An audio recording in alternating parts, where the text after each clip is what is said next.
welcome to Unleash Your Inner Goldilocks, how to get it just right.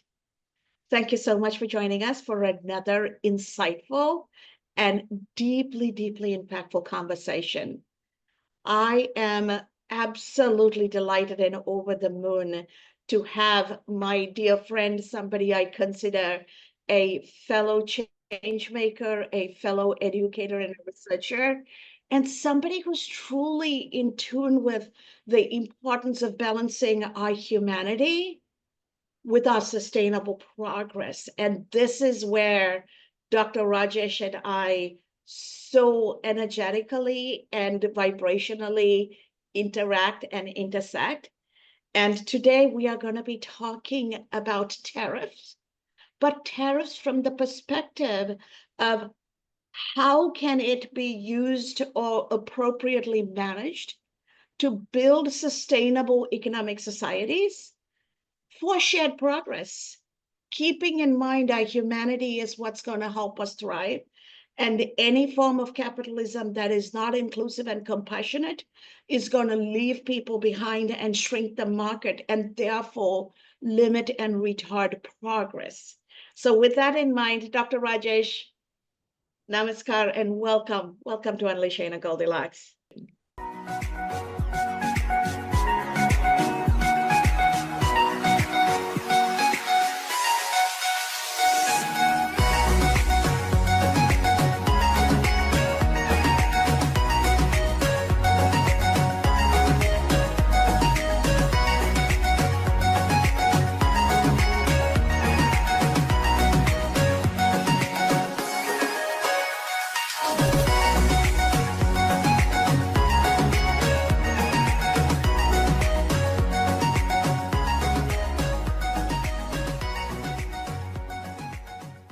Namaskar, good morning, good evening to audience in the East. Assalamu alaikum. Welcome. Thank you. Thank you so much, Dr. Rajesh. So as we get started, I know you have started this movement and conversation that you and I have been engaged in with regards to the current climate. We're business school professors, we are researchers, and we are practitioners. Talk to us a little bit about, as you see the current global tariff landscape escalated by the actions of the United States. Let's call what it is, right? So when you see that, what comes to your mind and how do you see us navigating this?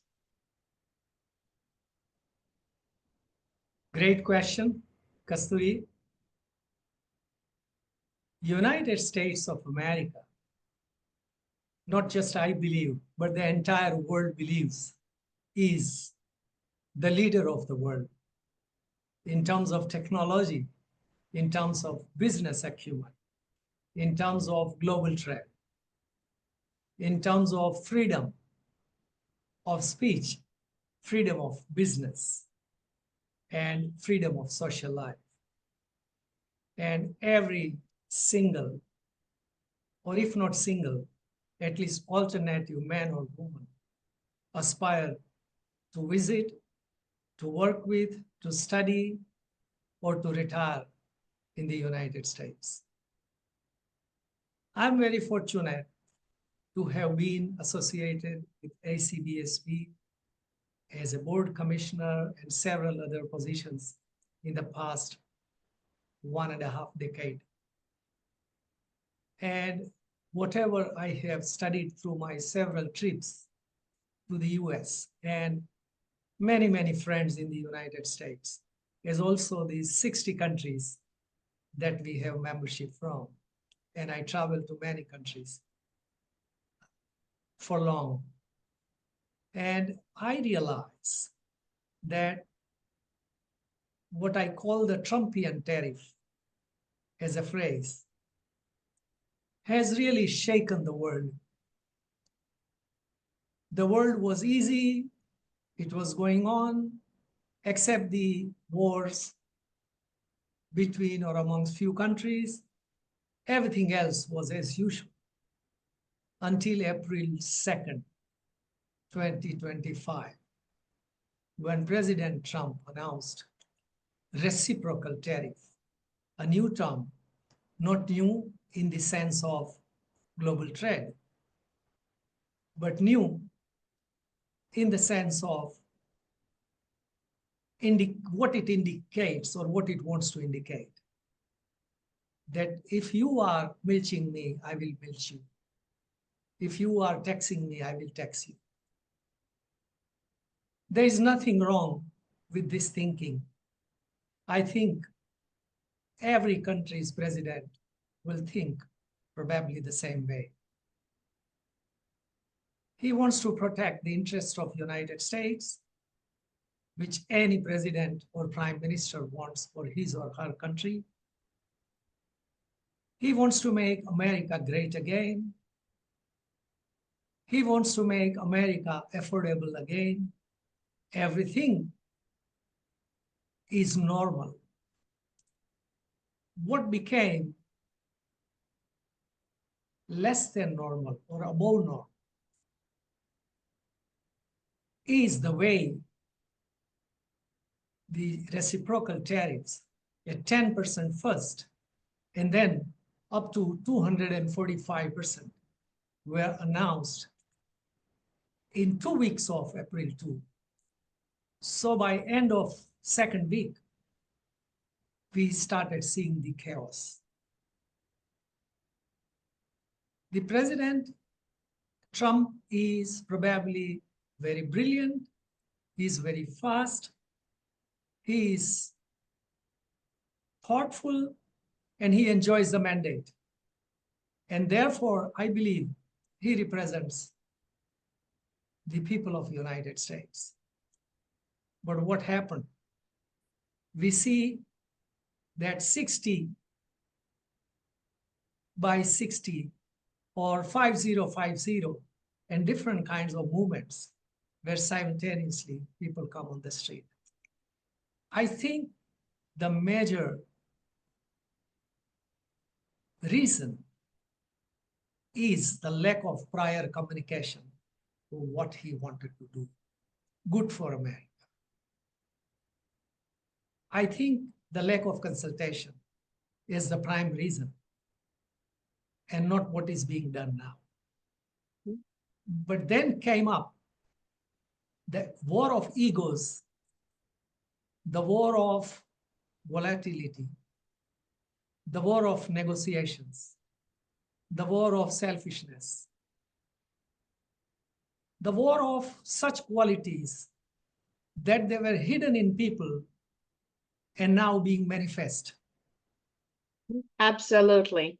Absolutely. And I appreciate your perspective, Dr. Rajesh. So let me step back and unpack this a little bit. So while it is called reciprocal taxes, it truly is not reciprocal taxes. He's looking at the trading imbalance and then taxing to offset the trading imbalance. So for example, let's take, I am an immigrant to the United States. I chose to come to the United States for all the reasons you mentioned. The place where one could be truly free based on your skills and your talent, you can build a life. And in less than being in the United States for 5 years, I became a CFO for a Fortune 100 company as a young female who was under 35, right? It is not possible in any other part of the world. So United States had all of that going for it. But US had made a choice to become the intellectual property innovator and the leader of shaping the global economy and outsourcing agriculture and manufacturing and service. Manufacturing was outsourced predominantly to China and Mexico. Service was predominantly outsourced to India. And there was intentionality of the strategy. And American people were educated accordingly. Now, all of a sudden, we find ourselves in a place where we're saying we're bringing the jobs back, but the American citizens are not capable of doing those jobs. And the taxes are technically not reciprocal Say, for example, Sri Lanka exports gems and spices and tea to the United States. But apparently we don't buy the guns and bombs and the planes and the wind turbines. But Sri Lanka is 100% hydroelectric country. We don't need wind turbines. We're environmentally sustainable, and we're still an agricultural and tourism and gem trade country with trading partners that have been there for thousands of years. In fact, Sri Lanka still barter trades with China. We give them raw rubber that they convert to tires and other products, and then we get other things from them. So we're an ancient trade partner. We still have barter trading with India, with China. And so to tax us close to 90%, doesn't make any sense, but won't even affect us because we don't depend on US products, right? And we can take our products to other markets, but everybody is coming back to negotiate. How much of this is A, lack of understanding of what tariffs are, because we are putting young people who have never ever worked in the real world to use AI to come up with these. We are taxing and tariffing uninhibited islands where there are penguins only. And we're going about this in a very inhuman way where even we are not serving ourselves in the United States. I agree. And so, like Sri Lanka, many countries, for example, the latest tariff announcement on Cambodia is 2,500% something, And I mean, I can read and rattle the numbers, but it's not very important if we are able to approximate for the common people to understand better.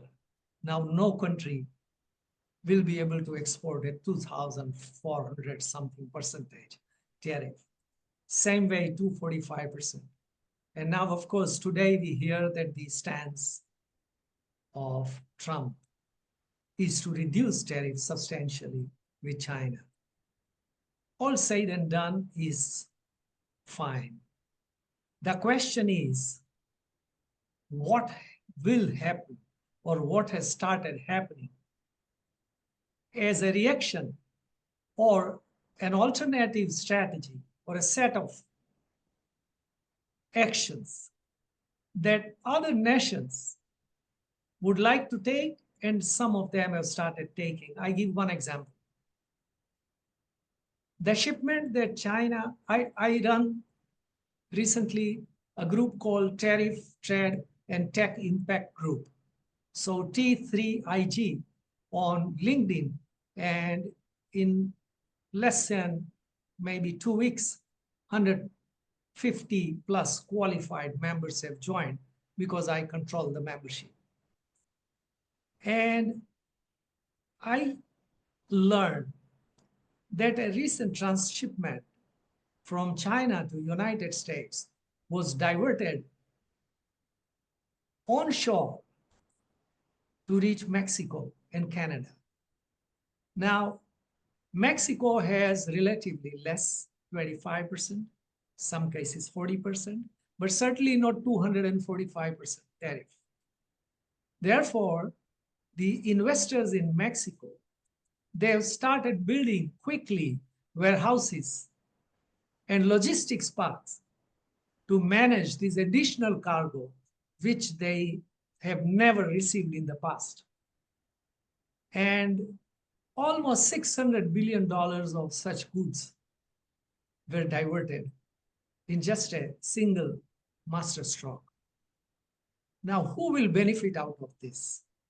One, the Chinese will not reduce the cost. Therefore, Chinese continue to earn what they wanted to earn. Number two, Mexico will earn for managing the Chinese trade between China and United States, and Mexico is a border state, is reasonably excellent international trade partnership with the US, common border. So Mexico will benefit out of this for doing nothing, just for the good relations that it enjoys and the border that it enjoys with the United States.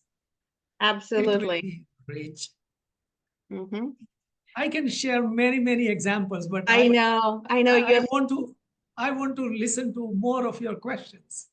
absolutely. Thank you. So I love how the newly elected female Mexican president is truly staying in her power and making prudent choices from her place of power. And I also appreciate the global leaders putting their national interests first. So, as a finance professor and a finance executive, some of the things I am seeing is United States has enjoyed the privilege of the entire world choosing to do trade settlements in US dollars. But all of these tariffs are pushing 40% of trade settlements are now outside of SWIFT, directly with the Chinese blockchain renminbi. And we are pushing artificially the demand for US dollars out. And everybody is going to start trading in their own currencies, and alternative trade settlement mechanisms are going to emerge. Mexico has already signed an agreement with Temu and other Amazon-like providers to become the hub of the Americas for trade. And the Mexican president has announced that she's going to create a free trade zone and open up the borders for Americans to come into Mexico to shop, because she is not going to export it into Mexico, United States. She's going to open up the borders for Americans to come and shop. So it's going to boost their GDP. It's going to create employment for them. It's going to shift US from being the hub to Mexico being the hub. And one of the other things China has done is, as US tried to fully consolidate and control the Panama Canal, everybody forgot that the administration of the Panama Canal is done by a Hong Kong-based company. And China has put a stop to the US takeover. And they're actually talking about taking the US global conglomerates to court for global monopoly. So that is what we have created in baseball terms. It's called unforced error, very much like in cricket, right? It's the team that makes unintended errors that actually allows the other team to win. So when we see all of these moves that are being done without thinking through the consequences and assuming that the rest of the world is just going to sit still, what's coming up for you as a researcher, business school professor? We're both part of the ACBSP, the School of Business Accrediting Body. We teach this, we research this, we collaborate with one another internationally. What does this mean for education, for trade, just for the future of the very essence of the US dollar? I think you nailed the issue rightly. Just in last 2 weeks, for example, the Indian rupee to dollar exchange rate has improved in favor of Indian rupee. And that's by about 2 percentage points, 2, which is very substantial in such a short period of time. It has never happened. Likewise, many other nations would have favorable exchange rate with the US dollar. Already, for last few years, India started trading or importing petroleum from USSR or Russia, paying them in Indian rupees. And whatever Russia imports, India gets ruble, which is convertible into Indian rupees. So such kind of trades are already going on for selected products which have like massive imports. And I can probably foresee that unless the United States reverses the reciprocal tariff substantially, 10% base tariff is okay, anybody would understand. But rest of it has to be reversed. If it reverses, then the dollar rate vis-a-vis other currencies would be all right. Dollar will still be stronger, but otherwise it's going to be difficult to sustain. There is a background I want to quote. Even before regularly visiting United States for last, I think, 14 or 15 years, I used to visit several parts of the world, including Europe, as a part of my consulting and later teaching assignments. And between 2013 and 2015, I had 2 visits to the United Nations WTO, meeting with the directors of World Trade Organization, meeting with the directors of ITC, International Trade Center, which is an organ of WTO, which is again an organ of UN, CTAD and TAD. And thankfully, due to some very senior friends, I could sign up an agreement, not just a MOU, the agreement to teach a course called WTO and its impact on business and industry, which is like, you can say, a 2-semester course, massive course. And I got the special material in terms of a written booklet, and they carried my forward at that time. They honored me with this, and I taught this course. And it's all about tariff as the basic tool to regulate the international trade, but there are many more things. Now, the role of United Nations, the role of WTO, has been substantially cut off with recent reciprocal tariff. And I mean, instead of earlier nations used to war on tariff, but they would go to WTO for settlement.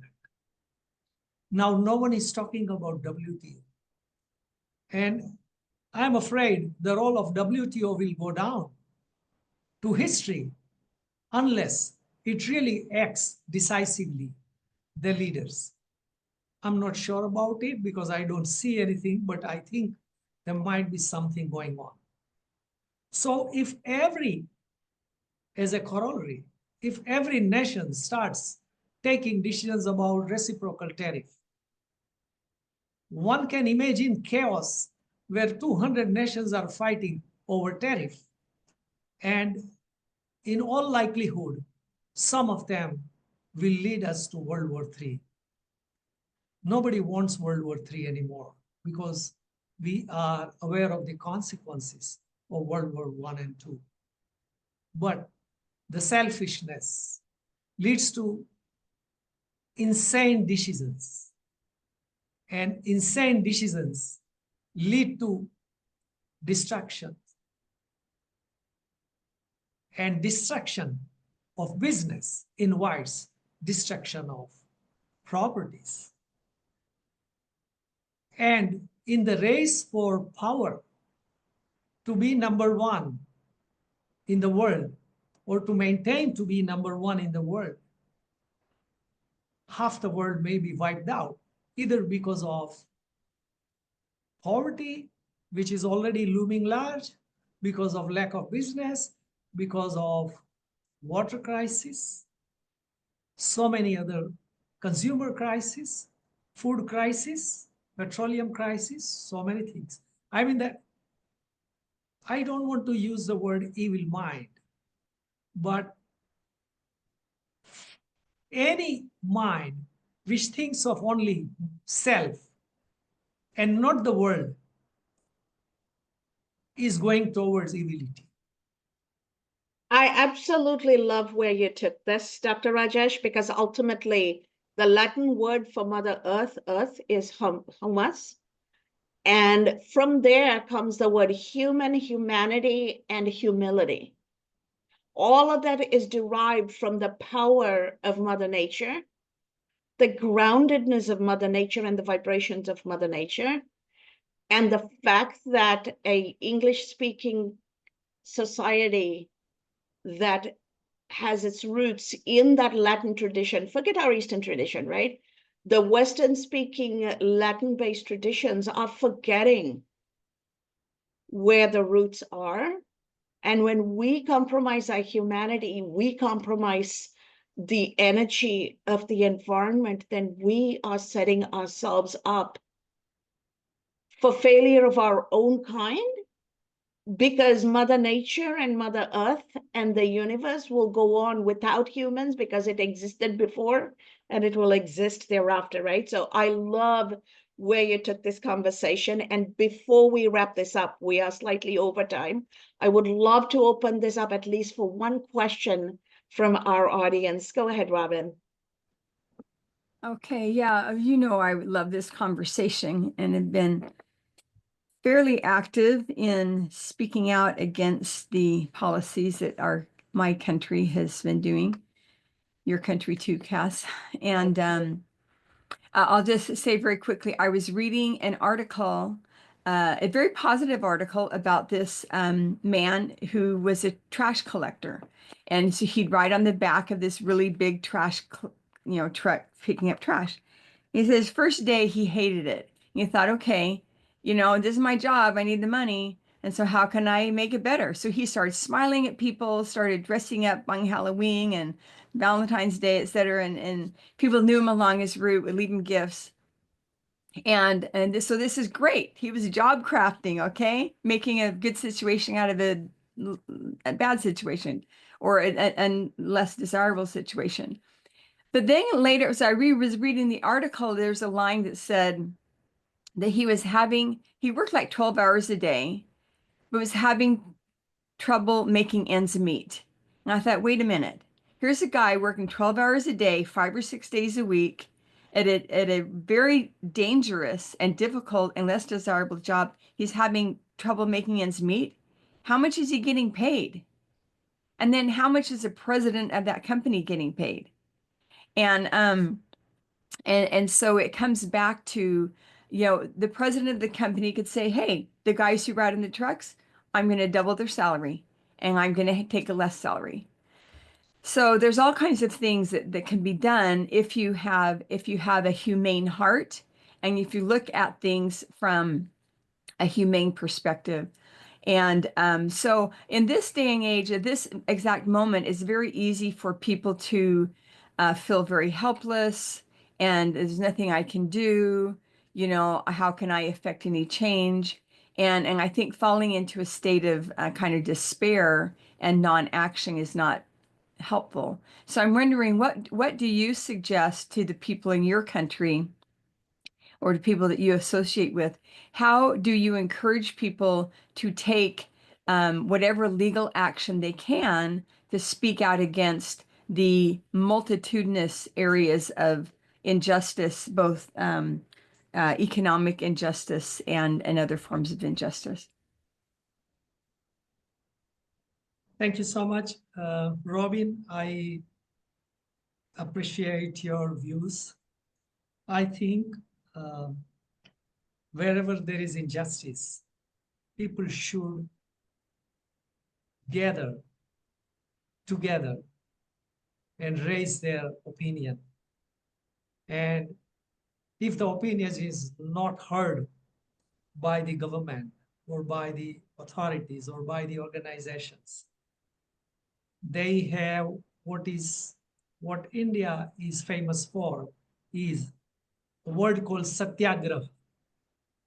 Satyagraha, which Gandhi did against British to make India free, which means you go on hunger strike, you don't fight, you don't take arms in your hands, but you increasingly go with the penance and eventually go with the hunger strike and somehow impact the authorities and the world to, to hear what your problems are or what is the injustice.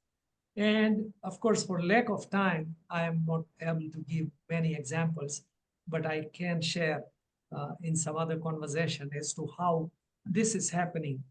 The improvement is happening in India and some other countries.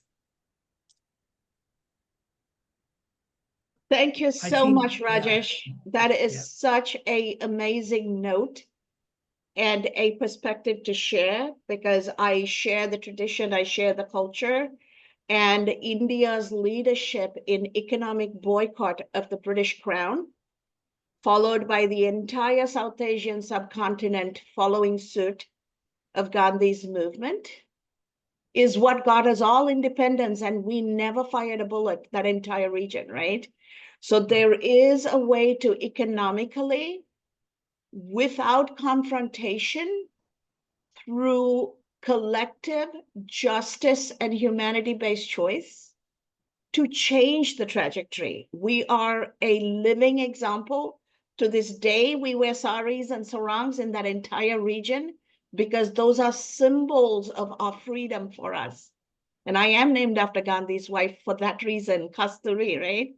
So Yes. we come from a tradition that understands oppression can be overcome through peace, through unity, and through humanity.